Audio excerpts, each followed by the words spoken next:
Hi, welcome to my channel and thanks for joining me for another meditation hour session.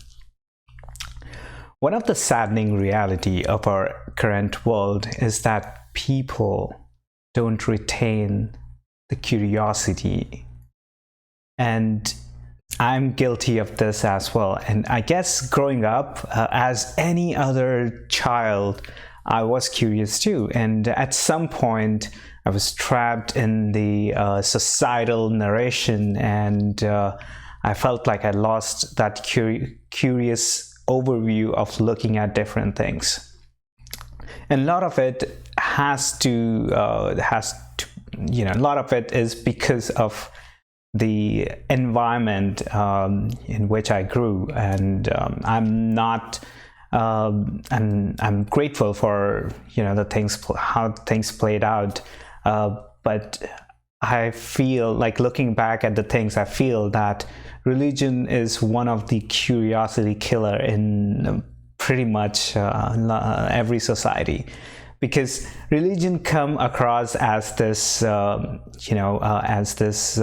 know-it-all kind of thing. Like, don't be curious of anything. The God has answer to everything, which is the farthest truth. And I was under the same impression. So growing up, I felt like I missed out on opportunity on being curious on a lot of the interesting facts about the universe as well as the reality. But my life changed when I watched Cosmos by Carl Sagan. I must tell you, that is one of the most epic documentary or informative TV show. However, it's very difficult to categorize it. In fact, I was listening to podcast conversation between Tim Ferriss and Neil deGrasse Tyson, and this is exactly what he said. It's very difficult to categorize the Cosmos, which was aired in 1988. But when I watched Carl Sagan explaining the various mysteries of the known universe at the time, it was eye-opening. It was mind-bending how there are different ways to look at the reality, and it made me self-assess or made me question my own beliefs and see what I've been told, or what I've been told by myself, especially, is that the right narration. And that took me on a different path, different tangent altogether.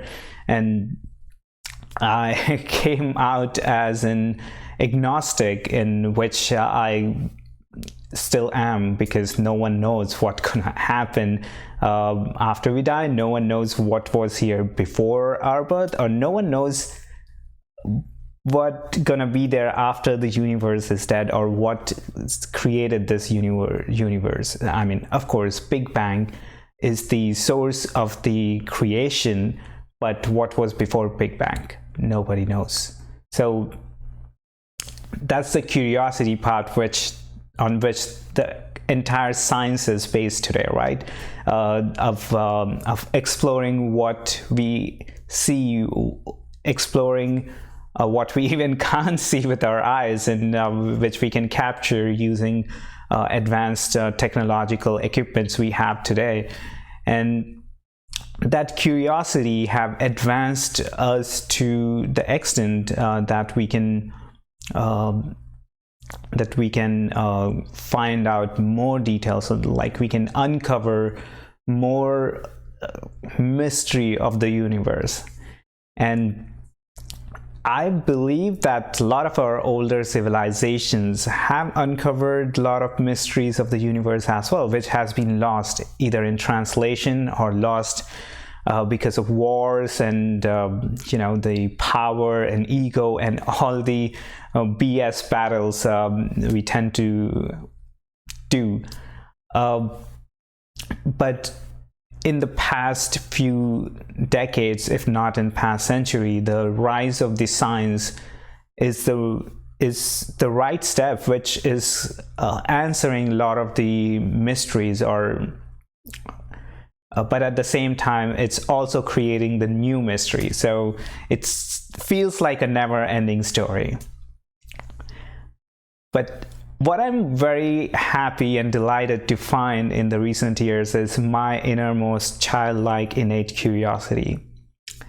Not just the curiosity to look at the things in a different perspective, which I believe make me a unique artist, but at the same time, listening to the perspective of others, because I'm curious to know what others think of, say, any specific topic, and that make me formulate, or that make me reassess my own perceptions towards that specific topic, and make me hopefully more informed and more closer to the actual truth. I do want to talk about one of the curious moments which I experienced last year during my 10-day meditation retreat. We had a good campus where there were, like, meditation hall, there was, different trailers and different I would say, like, how would I say, cottages for people to stay while they are meditating. And just behind those trailers and cottages, there were a walking path. And that walking path was relatively short, but it was kind of surrounded with trees. But because there were so many people who came to meditation retreat in the past, the walking path itself was kind of created naturally based on how most of the people walked, like any path, right? Like if you go for a hiking, you would see that there is a natural path because a lot of people walked on that same specific route, and it created a path of itself. So when I saw that for the first day or two, I was just walking, trying to be mindful, trying to observe my sensations, trying to just contemplate my thoughts, whatever came about, and how to let go of things. But after a few days, I started this new practice. I blindfolded myself and started walking on that path. And that was a very, very, very unique experience. At first, I was curious if I can deprive myself from one specific sense, which is the visual sense, and if that's gonna heighten my other senses, such as my perception of the path itself, because the path wasn't like a single direction, and neither the path was paved with some sort of like a cement road or something. So it was just a mud and surrounded by grass, and and on top of that there were like dried leaves everywhere. So I blindfolded and started to walk on that path, and for the very first day when I did that, it was really awkward. It was weird because depriving my visual sense, which is what most of my brain uses to analyze information and to kind of reassess like how I'm going to orient my body and balance it out so that I don't fall down and or I don't run into things. So just by walking on that path, it was really awkward in the beginning.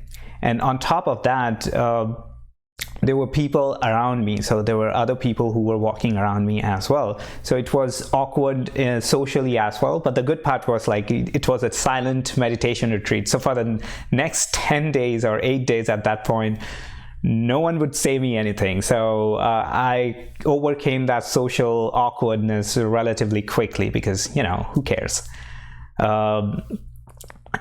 But when I was walking for the very first time, I was trying to analyze how the shape of the earth caves the path itself. And if I was off the path, then I could hear I could feel the ground beneath me, right? Because if I can feel if I'm walking on the grass versus if I'm walking on the path itself, I can feel if there are like more leaves. If I'm walking on the leaves, because there are more leaves around the grass, and on the path there were fewer leaves, because I guess those leaves get crushed when a lot of people walk on that. That's my hypothesis. Anyhow, but when I was hearing different more leaves crackle, I guess I realized that I'm not on the right path, and I could just move a few feet here and there, maybe even walk back a couple of steps to the point where I knew I was on the correct path.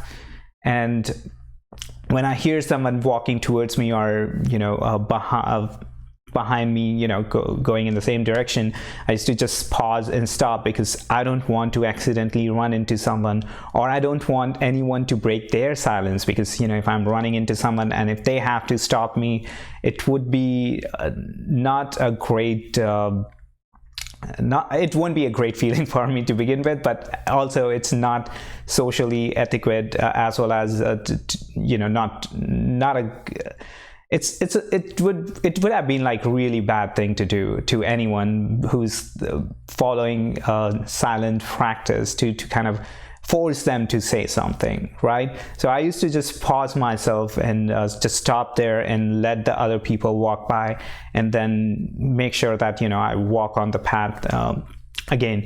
And I realized, or I observed, that after doing that for first 3 or 4 times, my brain got adapted to it so quickly. From in the beginning, I was taking really small steps for obvious reason, because I don't want to just walk into some sort of maybe a smaller potholes or somewhere where if I kind of twist my ankle or something, that would have been stupid. So after a few days or a few times walking on that path, I realized that my body can adapt to the path very easily, or my senses of my sense of judging my balance, the sense of judging how far I am from, let's just say, running into a tree or walking on the grass, it all became kind of heightened, and my senses of listening or hearing to people walk around, or hearing to the leaves cracking and whatnot, also became a bit heightened. So I was feeling so empowered in those moments that I was continuing to do that throughout my entire 10-day session. And that all started with a spark of curiosity. The curiosity was, what if I just blindfold myself and walk on this path? Because every new thing you do will create a new neural pathways in your brain, and curiosity leads to doing something new. And that one of the things which carried forward with me. I was curious even before I went there, but that gave me a very good realization of my capabilities.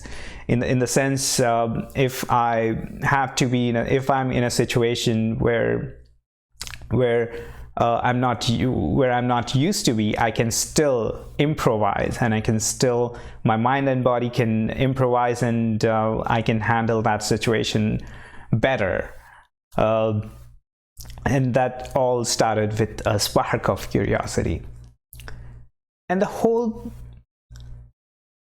journey in the past few years has been nothing but the result of different curious moments. And I can't go into all of those right now, but one thing which I want to tell or share is that it's very, very, very important to retain that childlike curiosity. Even if you are grown up, even if you are a parent, even if you are a grandparent, that childlike curiosity has its purpose, and it brings joy in my life, and I think it makes interacting with other people more pleasantful, because I don't approach people from know-it-all standpoint. I'm curious to see what people has to say. I'm curious to see how people have changed too, because I've changed a lot in past decade itself, but dramatically in past 3-4 years, and I believe that everyone is changing all the time, so the people have changed their lives as well. So I'm curious to see what all changes people are making in their lifestyle, which is hopefully making them more peaceful, more joyful, and also making the people surrounded to them more peaceful as well, for the lack of better words. So what I do to retain that childlike curiosity, I meditate, and meditation has been a good big part of my life. And meditation let me observe my mind, observe my thoughts, observe my sensations, and when I'm not in sync, then it helps me to kind of get back in sync, I guess. But meditation gives me a new perspective to ask questions which are coming, or which are making me curious. What else I do? I watch a lot of documentaries. I watch a lot of movies as well, movies and TV shows, which give me a different perspective in a very for movies and TV shows in a fictional world, and documentaries in our real world of what's going on, and that spark more curiosity in me. I listen to a lot of podcasts. I must have mentioned in the past, but my favorite podcast, not in any order, is Joe Rogan podcast, Tim Ferriss show, Jordan Harbinger show, The Art of Charm, Wait, Don't Tell Me. That's a very hilarious podcast. Aubrey Marcus podcast. I've been listening to a few episodes here and there on his podcast. And what else? I listen to a lot of other random podcasts as well, and try to Tony Robbins' podcast is also a bit unique. There was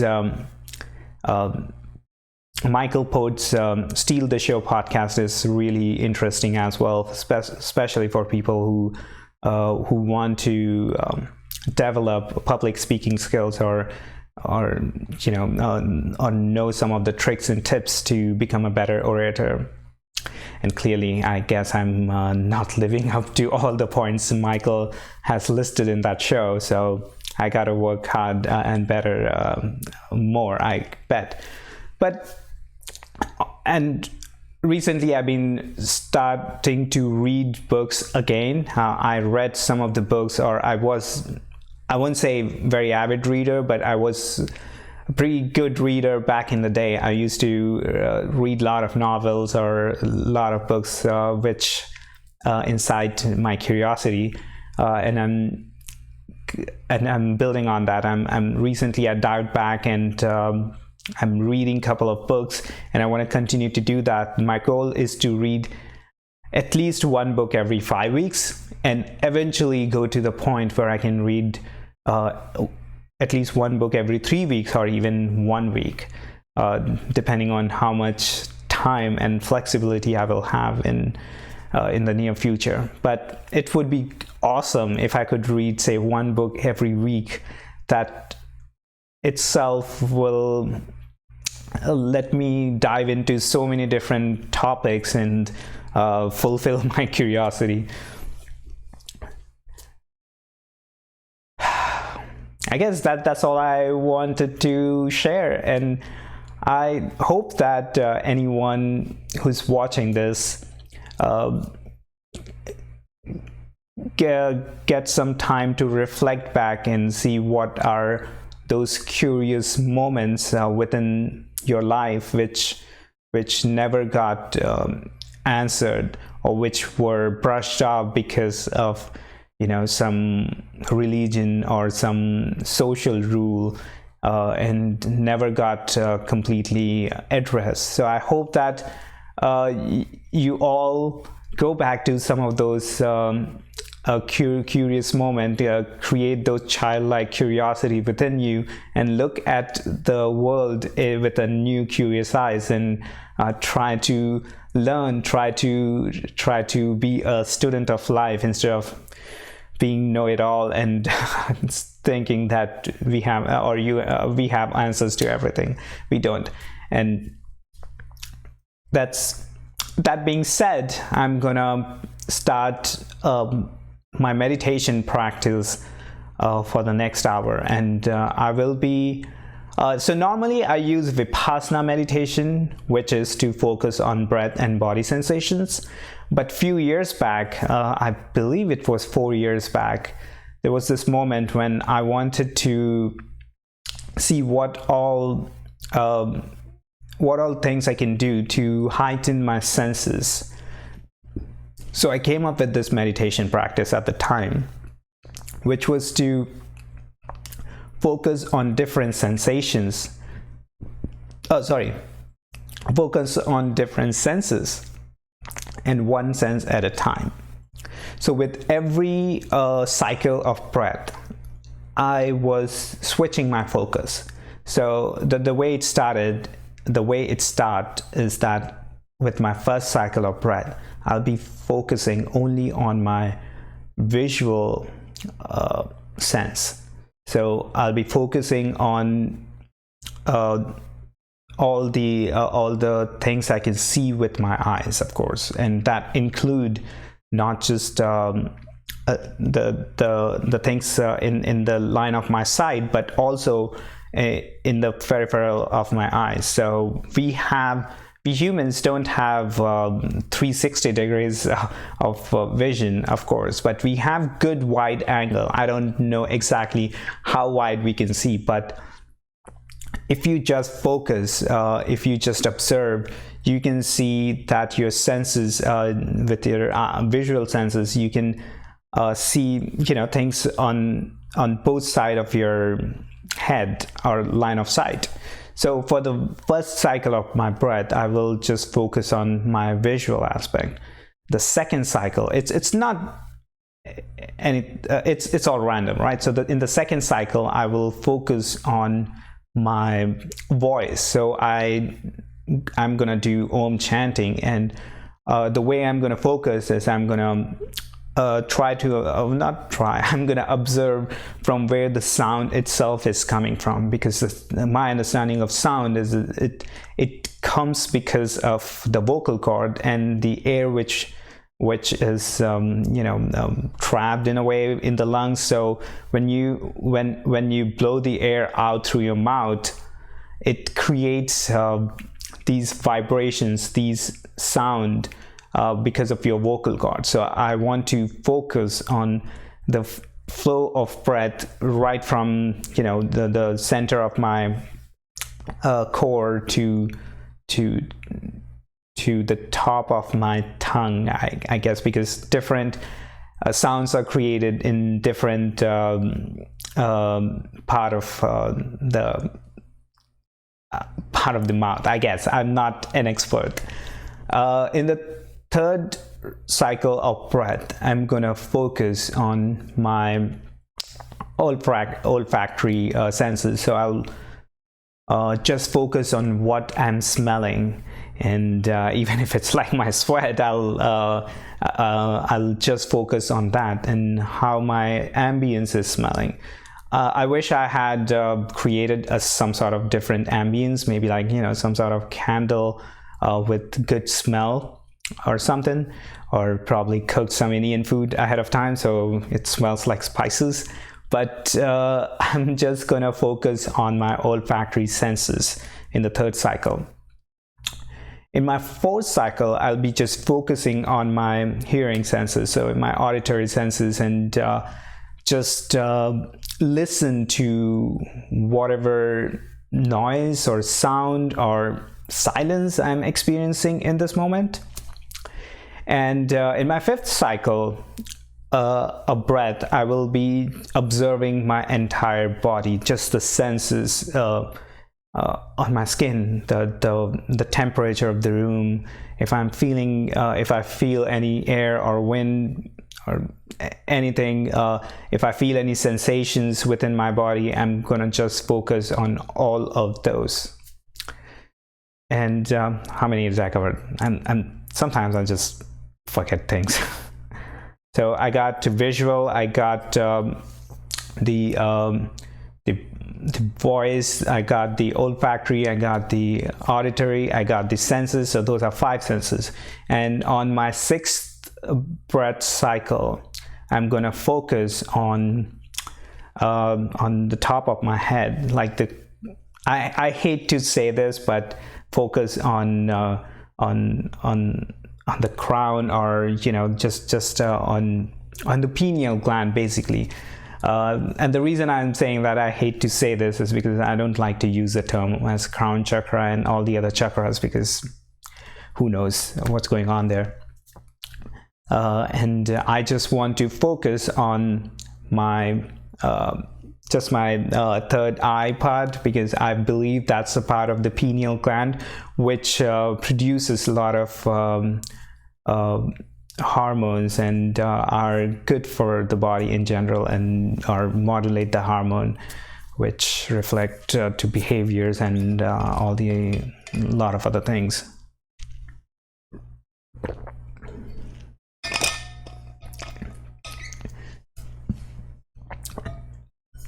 It's an interesting story how I developed this practice per se, which I don't want to dive right now.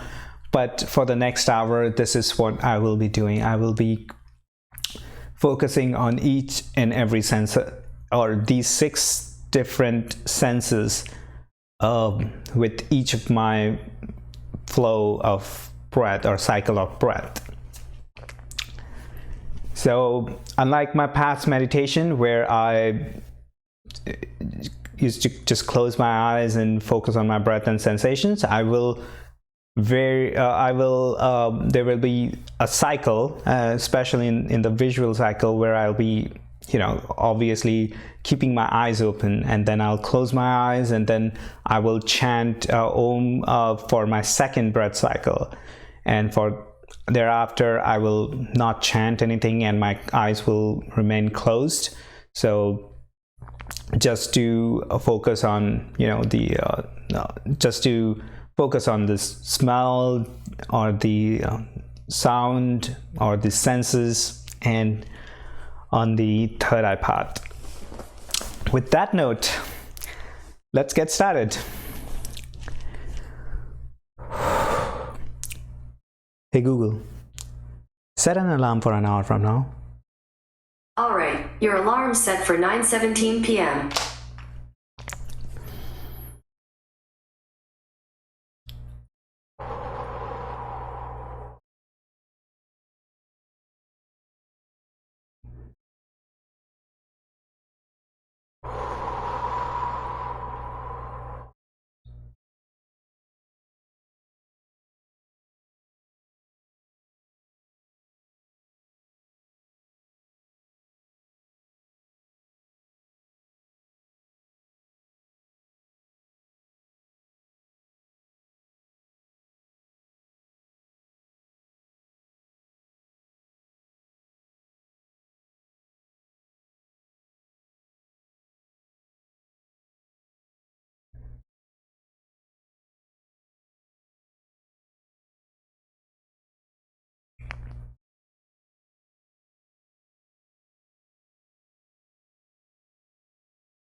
I might do 2 cycles per sense or 3 cycles per sense. That would at least give me more time to modulate my breath easily.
Oh.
Hey Google, stop.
Thank you for joining me for this amazing meditation hour session.